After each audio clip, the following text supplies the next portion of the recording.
Hey, what's up, guys? I'm sorry that I couldn't make it this episode. I was preoccupied with other things. I had to go somewhere, and it was very important to me. So that's my entire bad. And I'm being told that the quality is a little bit staticky, but we're gonna try to fix that up for you.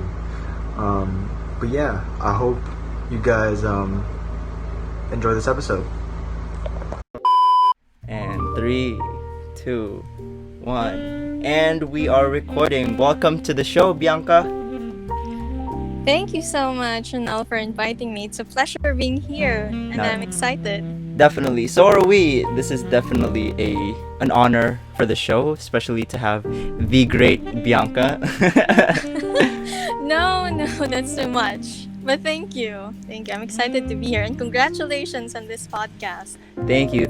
So you and I met at Toastmasters. I would like to say January, right? Beginning of the year. And tell me a little bit about Toastmasters and how you got in Toastmasters. Yeah, so I'm really glad that we did met there. I'm always excited whenever we would have Filipino guests, and you were with your friend, and you're both so young, and we were just so amazed because most of us, we didn't discover Toastmasters at such a young age. But I do personally wish that I did discover something like that. So Toastmasters International is a global organization which is dedicated to honing public speaking and leadership skills. So I discovered it back in, I guess, 2015, because I just got a role at my current work back then that involved a lot of speaking in public, and I personally am a big introvert, but I do love having a message and helping people through just giving a message or speaking. But then by that time, I was my time cannot allow me to pursue looking for a club, because I was doing my master's back then and working full time. But then for some circumstances, I had to drop out of my master's degree, and then all of a sudden I just remembered I was looking for at this club a year ago. By the way, I was still in the Philippines around that time, and I just decided then and there to check out a club near me, which was in Fort Bonifacio in Manila. And from the moment I entered and I met the people there, I was hooked. I just love the format where you are in a group of people you don't know, and you get support on your goals of improving your speaking skills. You would get mentorship, you would get a platform to speak and get immediate feedback. And so I became a part of that club for a few months. I even got the chance to compete in competitions from different places. And then in 2017, I moved here to the United States, and one of the first things I ensured is that I will find a Toastmasters club here. And so I found New York Toastmasters, and I have been a member for a year and a half now, and I've also served in the executive leadership board. So I am excited that I meet a lot of people like you, and yeah, I hope you come back. Oh, definitely. I've just been trying to find the time to actually join, because it's online now, and I just need to remind myself that thing actually exists still, because it's online, and I'm just trying to find the motivation. But what I love about Toastmasters is that it gives you a platform, like you said, and also, if you're not really sure about where your voice is, if you're still trying to find it, that club is extremely important and useful, because not only are there dozens of different people that are in there that will give you, like you said, immediate feedback and tell you, oh, this is what you're doing right. Oh, maybe sway away from this and go a little bit more of this, which is what you've actually taught me when it comes to speaking and actually writing as well.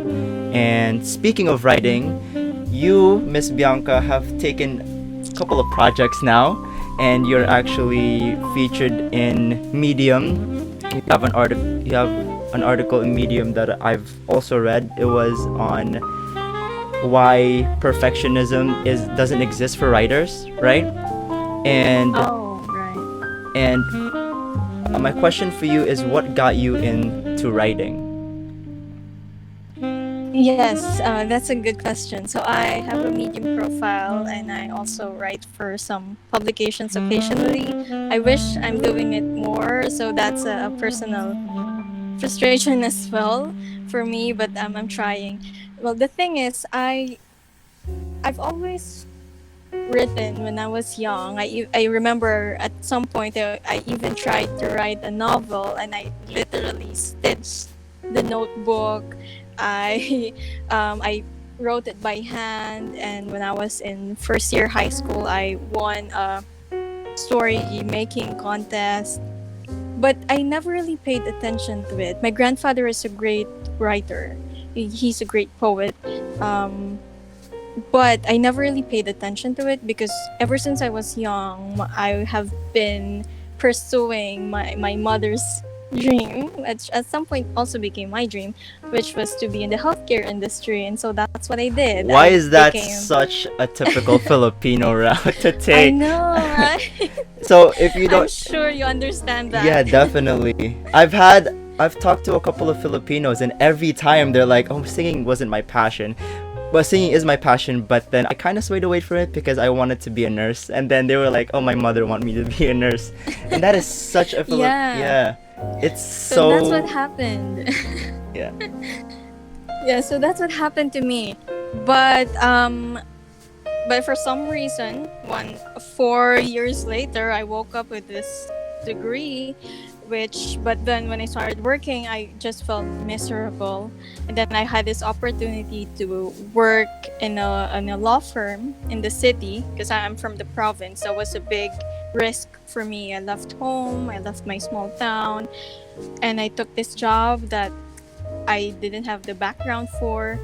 But fast forward a few years, I forgot about writing completely.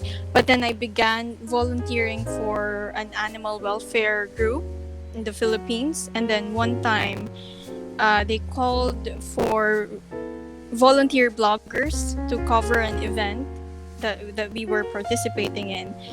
And I don't know what happened or what came over me, but I just said, I'll volunteer to do this. I will go to the event and I'll cover it, write an article for it. And then that's when something clicked, and I just started contributing blogs, and I got published once in Cosmopolitan Philippines for like a short article. Well, that is was so a big interesting. one. I didn't know you were featured in Cosmopolitan Philippines. That is so interesting. See, this is why I was so afraid to feature you, because I was like, "Ooh, she's a big hit. She's a." I am not. You're the one who's admirable. I mean, at your age, you're starting a podcast already. At that age, I was still lost. But that's how my writing story began. And now I'm still struggling right now, but as you've said in the article I wrote for Medium, you don't have if you want to be a writer, don't wait for someone to anoint you as one. You have to start calling yourself one. I love how Shonda Rhimes, the creator of Grey's Anatomy and Scandal, correct me if I'm wrong if it's Grey's Anatomy, but she said a writer is someone who writes every day. So if you want to be a writer, you simply have to write every day. And I just love that quote. That is interesting. That is so interesting. See, I didn't know these things beforehand, and now I'm actually extremely humbled by your presence. No.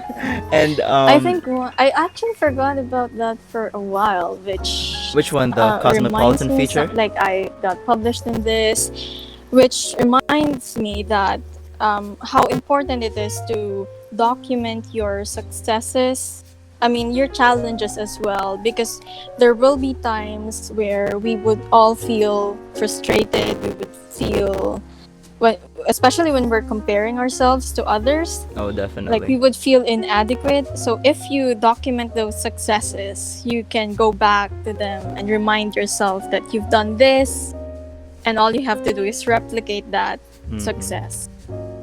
So also, we've talked about you writing, and you're actually in Toastmasters, which is a part of this communications and leadership club. And I guess it's safe to say that you are a rather creative person. Is that safe to say? Yes, I love that you mentioned that, because for the longest time, and this also ties back to us, our Filipino upbringing.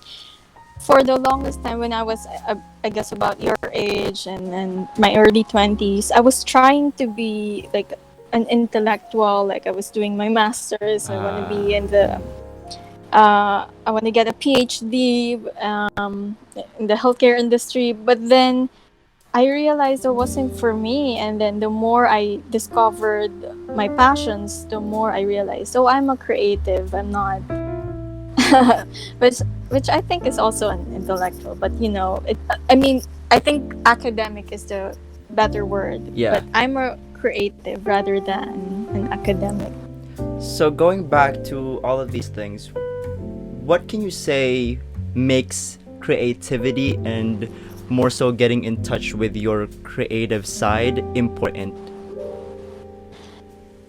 I believe all of us has a creative side, and it's all about nurturing it. It's important because a testament is our current situation. I guess most of us turn to creativity these days. Like we're all quarantined. Like look around, look at your Facebook, for instance. As you would see your friends. They've gone to baking. They've gone to being an entrepreneur, sewing, nurturing plants. All of a sudden, all of these things. And so creativity is really important for our mental state, our mental health. It's a lifestyle, actually. That's actually pretty good too. And also going back to your article, the one with the writing that shouldn't be aimed towards perfection, but rather just continuing to do. Yeah. What I want to say is that as content creator, both you and I guess we can both say that we have compared ourselves to different people. Like for me, when it comes to YouTube videos and all in all filmmaking, I tend to compare myself to Matt Diavella and Nathaniel Drew, which are big hit YouTubers. And then all of a sudden, I look at my videos and suddenly become unmotivated. It's like, oh man, there are these big YouTubers and these big writers like Miss Bianca over here, and I'm just over here. I'm just over here writing blogs out of nonsense. And my question for you is, what can you say to people, and what can your advice be to me, who keeps comparing themselves to these big content creators and big personalities? That is very great topic, and I guess at some point, even me, I also suffer from that, and I also still know people who I perceive as already so successful, and then they would tell me that they still compare themselves. But I think that's the greatest self-sabotage thing you can do to yourself. Because if you are, I mean, everybody starts somewhere at some point. So this is your, I mean, if you're at your early stages, why would you compare yourself to somebody who has already done the work. If you want to do a comparison, go back to their earliest work, and that's the fair game. That's um because if you will be paralyzed if you do that, if you keep on there, because there will always be someone better, so Mm-hmm. you're not giving yourself a fighting chance if all you do is compare yourself to these already accomplished people, like they did their work to get there. So it's just right to just keep doing what you do. And yeah, compare. If you're gonna compare yourself to others, use it as an inspiration to see your future. Like that's the one I wanna be in. I wrote something that where I said, um like, use it like a do it like a mental shopping exercise. Like, you see something great in someone, you add to cart. That's what I want to be in the future, instead of be using it as um paralyzing you. That is actually so interesting. The one where you said everybody started off somewhere, and what was actually striking for me was it came to mind this post on Instagram where Travis Scott was in the early 2010, starting his career early in the hip hop game, and he was performing on a stage with probably like 20 people, and now you look at him in his Astroworld concert. He's filling up stadiums with millions of people, and that took a long time. So if you're comparing yourself, if you just started and you're comparing yourself already to somebody who's already put the work in for 10 long years, that's, I guess you can say that's a little bit ludicrous, especially for you, right? If you're just starting out, which is extremely important to say. Yeah. I have an article called in Medium, "Why Comparison is Not the Thief of Joy." Um, and so, yeah, especially now in social media. Like, I was lucky enough to be a part of the millennial generation who still didn't grow up with the internet, and I just can't imagine right now, like, the younger generation struggle more in like comparing, because it's very easy right now. You see everyone, what they're doing, so yeah, it's harder. But as you've said, those examples you've said of those successful people, they all started somewhere, so you should do. And also, going back to what you said about social media, I was watching this podcast in Joe Rogan. I forgot who it was. That I'm guessing it was Jonathan Haidt or another intellectual. They were basically talking about the dangers of social media, especially in the younger generations. I mean, for the longest time, kids were outside playing, getting exposed to experiences, getting exposed to these physical games, not more so in the digital realm. And now all of a sudden, we're not even 20 years in, but we're already exposing our children from ages, I'd say 13 below, to social media and the internet. And it's really dangerous because their psychological tendencies are not, suited for these things. And going back to what you said, everything's seen. All your posts, all of your friends' posts, everybody's seen, and you're looking at these, and then you're automatically comparing yourself to these people, and that's extremely dangerous. But for a content creator like yourself, what can you say is the dangers and the benefits as well of social media, and how can we, I guess, sway away from those dangers? Yeah, definitely. So I still believe it's twofold. It's not an entirely bad thing, of course. If used correctly, it can be an advantage, because technology is like that. So social media, just be careful of when it's too much. Like, use it for inspiration, and use it for connecting. I mean, that's what it was originally invented for. So use it for connecting. If you see someone who you are definitely inspired by, and if you feel like, oh my gosh, that person is living the life that I want, doing the things that I want, why not, as a content creator, why not challenge yourself to reach out? You know, most people would be glad to help. Reach out, just send a message. Hey, I really admire your work. I would love to connect with you, and if in the future, if possible, pick your brain. Just ask. It wouldn't hurt, and you might find yourself a mentor, a friend, a peer, a colleague. If you use it like that for connecting, then you're definitely in the right place. But if you just use it to browse and look at other people's achievements, and then not remind yourself that this is just their successes, this is not their whole life. Instagram is a curated world. All of us have bad days, so don't fall into that rabbit hole. That's actually a really good point, that Instagram is something that is curated. It's not their entire lives. You're looking at a highlight reel and you're comparing yourself already to that. And awesome. So also, let's talk about you being a writer and into communications. So I want you to talk about your background and as well as what you're currently doing in terms of communications, because I know that you want to also host a webinar on communications, and you've also, like I said, you are a member of I know you're an officer of Toastmasters, which is, again, like we both said, that it is a communications and leadership club. So talk a little bit more about your background in communications.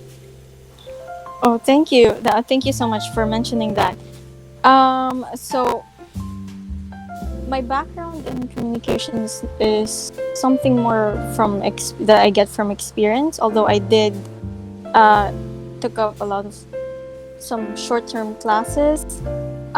So I was a corporate trainer for a while, and I still work in learning and development as it's part of HR for in a corporate environment, but it's adult learning, which I love to be a part of. But I also see myself like being called to do something more personal, because in corporate learning, sometimes the people would be there because it's part of their performance appraisal, or their manager told them to take this course, but which I don't discount. It's a great thing.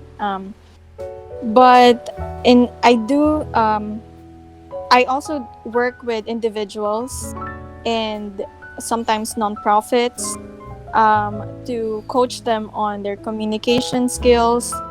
There are people I've coached who are already great speakers, but so that's a different thing. What I coach them with are like honing their message and speaking on different platforms.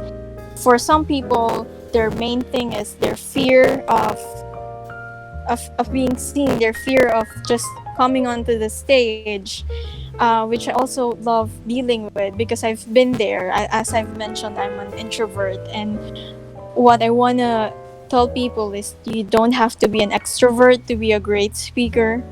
You can do it. If I can, it's cliche, but if I can do it, I'm the biggest introvert, so you can as well. And I've also recently completed my certification in neurolinguistic programming, so that's the webinar I'm planning to offer. So I would love to extend that offer to your audience as well. Earlier, you and I were just talking about the negotiation class by Chris Voss, and it involved a lot of the class I'm planning to do involves a lot of that, like using communication techniques for interpersonal skills and interactions. Awesome.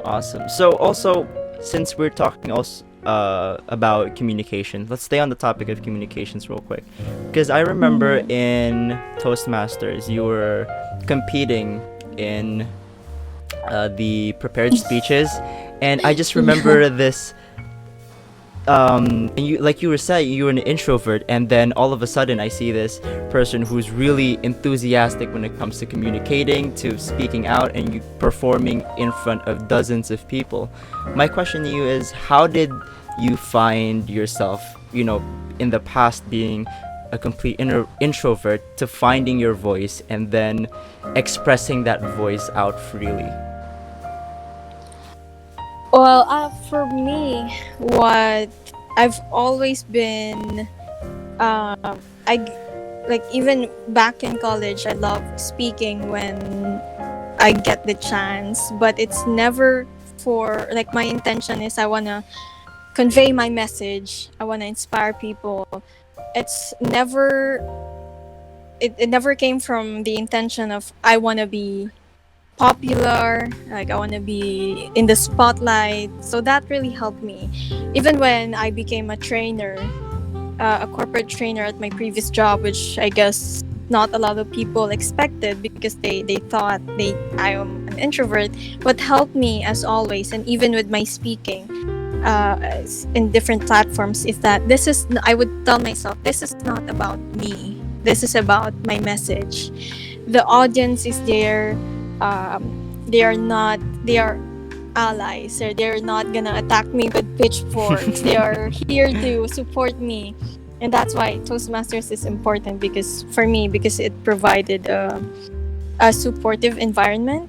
So if you're someone who is also interested in finding your voice and speaking in front of an audience, and I also try to think about it this way. Like if you're, for example, if you're in school and you're about to deliver a presentation and you're terribly afraid about it, just think of it like this: you have a certain amount of time where you have certain attention from people. So why not use it to deliver your most important message? Like take it as an opportunity to give like the most important thing that you want to say to make people hear. So yeah, so that's one thing that helps me. So it's all mental conditioning, and of course practice. It's very important. Awesome. So, going back to what you said, oh, actually, let's stay on the topic of this again. And like you said, you find your message, and the point is to get your message across. So, let's rewind the clock real quick and let's go back to when you performed that amazing speech in Toastmasters. I want to know the specifics and the nitty-gritty of what goes into preparing those speeches and overall writing this amazing message and then conveying it.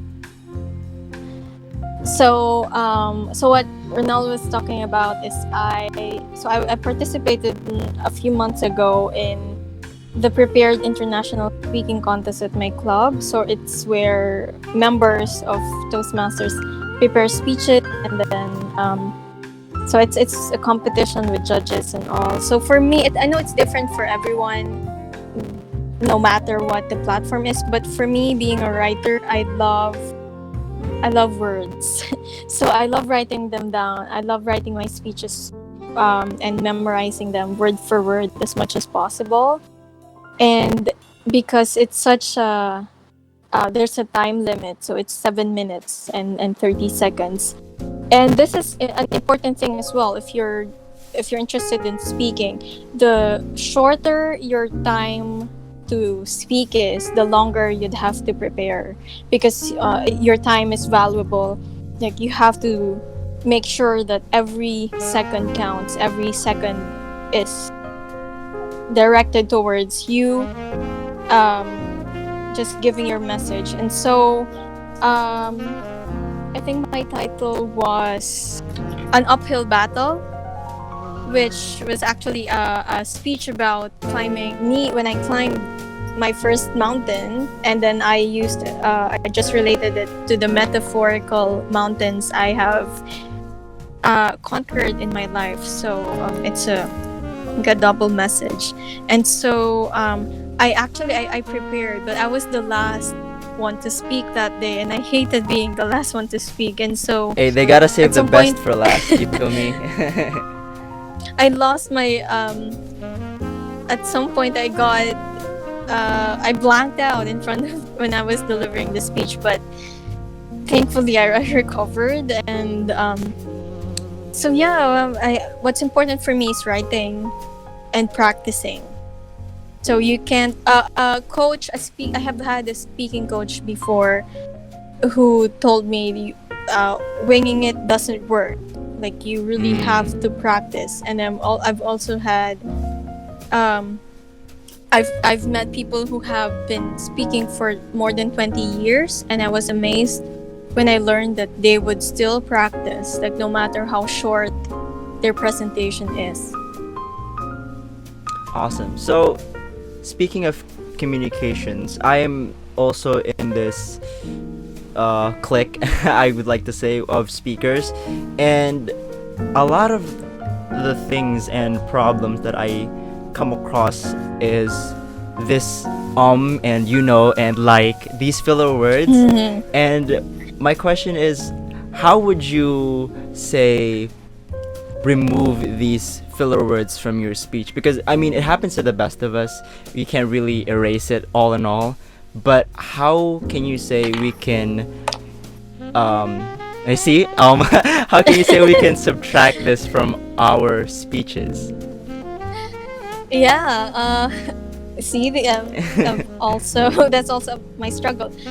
I guess that's a common struggle for all speakers, because we would have filler words, filler sounds, filler phrases like like basically.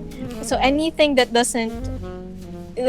you can remove and your message would still be cohesive is a filler word, and it's a tricky thing to remove. And again, it comes with practice. But the first thing to consider is to be aware that you have filler words. What also always helps is if you are doing a presentation and you don't wanna have filler words or minimal filler words, recite or do your presentation or speech in front of a friend, a trusted friend, and then make that friend take note of your filler words, like how we do it with our teachers back then in high school or something, when we don't want to pay attention. Because sometimes, and this is true, sometimes we are not aware of what filler words or phrases or sounds we have.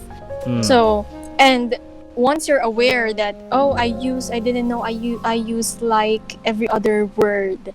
So once you're aware of that, you'll be more present when you're speaking, and instead of using those filler words, just pause for a moment, because that's what filler words are. Like we literally to fill the silence, and of course our mind, because a disorganized mind also leads to a disorganized speech, and thus the filler words. So be aware, practice, and try to pause instead of using the filler words. But I think you're a great speaker. I remember when you were at our club, you even won the best table topics or impromptu speaking, and then my co-members were just amazed with you. Yeah, I was trying extremely hard not to bring that up. No, but it's okay. Thank you for actually acknowledging that.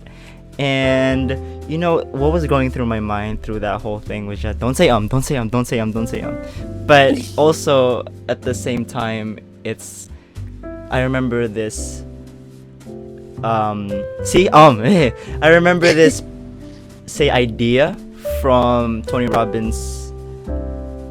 I think it was Unshakable, his book, or Unbreakable. And basically the point was where thoughts flow, energy goes. So if all your thoughts are going to don't say or don't hit that pole if you're driving, what's gonna end up happening is you say or you go hit that pole. So what I'm saying is, instead of actually thinking of not saying as well, you would think of just your point and your message instead of the things that you want to avoid, and you keep thinking of the things you want to avoid.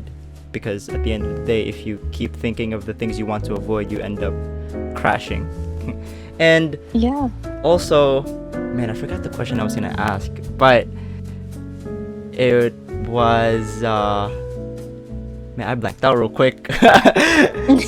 So okay, there we go. So we've talked about you being a creative, probably one of the most creative and productive person I know, because you're juggling your work, you're juggling freelancing as well as writing on the side and all these other things.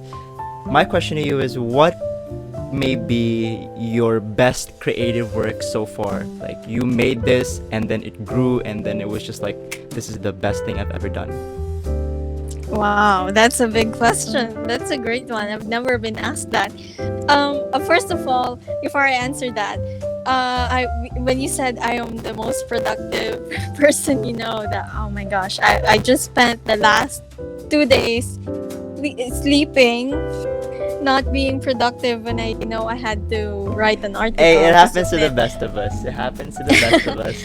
Yeah, but I do a lot of things because that's how I work. I mean, I am best when I have variety. Like, I wouldn't function well if I'm only doing one thing, and that's on a case-to-case basis. I mean, that works for me, but I know there are people who are better, work better, and are more productive if they're focused on one thing. So, but I also, a good friend of mine told me a great lesson, that she said, you have to manage your energy, not just your time. And if your body is telling you to rest, then you should not feel guilty about that. And you don't have to be productive all the time. You don't have to be a productivity machine. And that's something I'm still learning. So, because I would sometimes feel guilty if I'm not productive. But yeah, all of us, as you said, all of us are a work in progress with that. To answer your question, best creative work. So I've also recently co-launched a website called Bold and Brilliant for people who switched careers or juggle multiple careers. I can say it's that, but upon like better thinking this more, as I'm thinking this more, I would say the best creative work I've done is that I created my own path, career path, life path. So it's cheesy, but it's true for me, because if I didn't muster the courage to stray out of the clear-cut path for me, I would still be a nurse. I would not be here. This path that I have created in the last 7-8 years, it hasn't been an easy one. I wasn't as successful financially had I continued my master's, my nursing career, but I would say this was more fulfilling for me, because I discovered these skills, talents, passions that I have, and that I wouldn't have done if I just followed like what was in front of me before. Awesome. So I hope that answered your question. No, that was good. That was actually better than what I'd hoped for. Because what I was thinking, like, okay, she was featured in Cosmopolitan. That has to be her answer. Because, man, you were featured in Cosmopolitan Philippines. That would have been like, ooh, I'm set. That was just a short article. It wasn't even that good, I guess, since when I look back at it. But yeah, I just got lucky. So talk about how you got featured, because that one blew me away. So talk about how you got featured and how you got to work with Cosmopolitan Philippines. First of all, it's just an online article, but what happened was it was a time before that I loved reading online articles, and then I would go to their subs there at the bottom of the page. There's a contact us or write for us page, and then you'd have um, it will tell you the guidelines, and then I submitted, and then surprisingly they got back at me quite quickly and saying they're willing to pay for the article, which was wow, the first time I got paid for something I wrote. And so yeah, I've also submitted. There's this website that is now a newsletter, but they're called Pursuit, and it just featured a lot of great stories that I admired. And then one day I said, "Oh, I'm gonna submit my story," and then my story also got featured there. But my point is, you have to don't overthink it, because a lot of my published work, I didn't overthink. I just said, okay, I'm gonna create something, I'm gonna submit it. Because if I let myself overthink it, like, am I good enough to be published for this?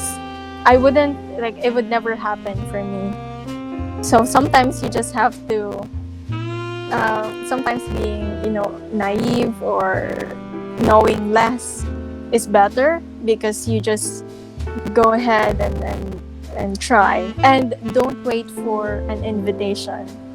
Like, you have to ask. It's something I also learned, because I was a shy person. But you like, for your goals, sometimes most of the time you have to ask and not wait for it to fall at your lap. Definitely. And going back to what you said earlier about, at first you were writing novels, right? And you were handwriting it and you were stitching up the papers. At first I was thinking, I feel like every Filipino at one point in high school has written something of a novel, especially in Wattpad. And Yeah, I remember that. and I remember as well myself writing a novel, and I just never ended up finishing it. But I finished one story for English class back when I was in 8th grade. But my question to you is, so from novels, how did you find your message in nonfiction and self-help? Yeah, that's a good question, and that's also a question I ask myself sometimes. Like, why did I stop writing fiction? And I guess it's much like finding your voice. It comes with discovering who you are. Like, along the way, because I consumed a lot of self-help and self-development, so that's when I started writing about it as well. But so right now I don't see myself writing fiction anymore. But what surprised me is I am currently reading Stephen King's On Writing. That's his memoir slash book about writing, and he has an exercise at some page that which was a writing prompt on a story, and I just found myself. I told myself, okay, so should I just close the book? That's it. Or should I do this exercise? I mean, it costs nothing. And I just found myself thinking, if I don't do it, I'm not giving myself a fighting chance to see, hey, can I do it? Can I still write fiction? And so I just did it. I wrote, I think 600 words. It was bad. It was bad. Writing was terrible, but I'm still proud of myself. Yeah, I feel Because like it's stepping out of your comfort zone. yeah, definitely. And going back to your point, is that the strongest point that I've picked up from you throughout this whole conversation is the power of just starting. You don't gotta be the most perfect writer. You don't even have to be Stephen King for that matter. If you really want to do something, you just have to start. And for you, it was writing, right? And even though like you said, I would say it was not good, your writing of on the exercise, Mhm. but you still started and you gave yourself that, like you said, fighting chance of telling yourself, hey, I can do this. It might not be good now, but at least you did it, and it kind of proves to yourself that, hey, if I can do it, I can do it more. And if you do it more, you're bound to get better at that certain thing that you're not good at currently. Yeah, yeah, definitely. I've also and it goes with your with career path as well, especially for younger people. Is something I learned is you have to experience it. You can't just think about something that you want to do. For you to really know, is you have to experience it to see for yourself. Because I've done that in the past, and I've watched an interview with Gary Vaynerchuk, and he Gary was Vee. saying, Ooh, that's my man's. yeah, I sometimes watch him. So he said that if you are, because the woman said she's not satisfied with her videos, but she's happy with her writing, and she has been writing for a long time, and she's not doing video for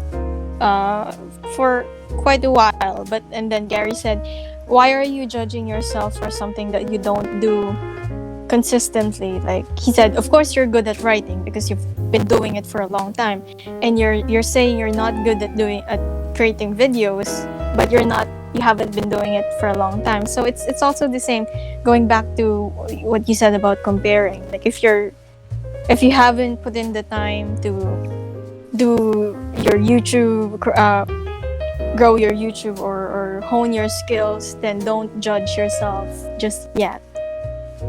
Awesome. Definitely a great point.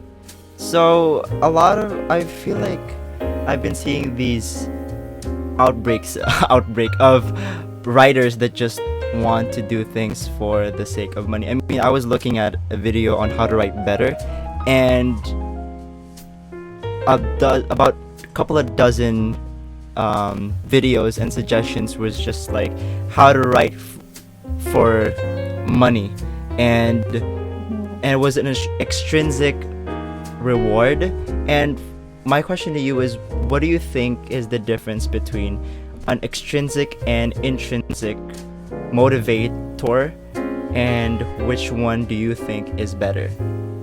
And for those who don't know, extrinsic is basically something outside of yourself that you get in reward, but intrinsic would be something along the lines of doing it for yourself. Yeah, that's a good point. For me, money has never been the motivator. For me, of course, it's great. We all love money. We all need money, but it shouldn't be the motivation. It should be, money is a byproduct of success. It shouldn't be your goal. I mean, it's a byproduct. It's for me, a work principle is always, it should bring you joy. Like it should be proportionally it should be like proportionally related to your happiness, meaning the more work you do, the happier you are, because the work itself is the reward. Then that's when you find your passion. If you would do something gladly and not get paid for it, it means it's something you really want to do, and then the money will follow. And so that should be an intrinsic motivator. Like if it's something that's your passion, it wouldn't leave you. And of course there are extrinsic motivators, like financial freedom or any other outside external goals that you want, but it wouldn't last. Like if you don't have the intrinsic motivator, the extrinsic motivator would never be enough. Definitely. And one great example that came up to mind when you said you have to do it for you and find that intrinsic motivation was Marcus Aurelius's Meditations journal. I mean, this man was the last of the 5 good emperors in Rome, and he was writing all of these things for him, and now, say 2,000 years later, it's practically one of the greatest books humanity has ever written, but it wasn't noticed until 2000 years later, and he was writing it for himself. He wasn't writing it to show it off. He wasn't writing it to, impress others. He was writing it for him, but in spite of that, it became one of the greatest books ever written. And that, I feel like, is a great example for intrinsic motivation. It's like, do it for you, and then the results should come after. And Yeah. another question for you, Miss Bianca, is I want to talk about, I guess you could say, your struggles of finding your voice and finding, because living in the Philippines, we're kind of like considered the underdog, right? And it's an extremely great privilege for us to be here, especially in today's times. And my question is, explain the struggles and how you still managed to find that passion despite all of those hardships that you had to go through. So yeah, I definitely agree with you. I've been here for just only 3 years, and whenever I would feel a little bit frustrated, I would remind myself that I am lucky to be here, that I've come so far. Like, even if I'm not where I want to be yet, I've still already come a long way. So, and I'm just grateful to be here, to be exposed to a lot of opportunities, because I came from a small town where there aren't enough opportunities, and so I worked my way up. I went to the city, and in all my jobs I would feel like an imposter and an underdog. Like, for example, my work at the law firm, I thought I have to work twice as hard because unlike other people, I had the different educational background. I'm not from the city. And then when I did my master's in clinical psychology, I also thought, and that was in LaSalle, if you're familiar with the school. Of course, I'm familiar with LaSalle. Are you kidding And me? so I again felt like an underdog, and I had to work harder because I didn't come from a big university in college. I didn't have an undergraduate in psychology, so it's always that feeling of I had to work harder than other people. And it's also the same here in New York, because I would think I'm not from here. I had a different education, I had a different background. So, but in a way, that also kept me motivated. It kept me thinking that I have to work hard, work smart, and kept me humble. So just constantly putting yourself out there, experimenting what works for you, what doesn't work for you, connecting with people, and the environment is very important. Like, use your environment. If you're the fish tank metaphor, like if you're a shark and you're in a small tank, you wouldn't grow as much. So surround yourself with people who you admire, who are passionate, successful. Surround yourself with those types of people. That's really important as well. Awesome. That's a really good point. And even despite these struggles and these hardships, it's really, uplifting and humbling at the same time to find people like you that still manages to find their passion and find the time to pursue that in spite of all the, hardships and the trials and tribulations. Yeah.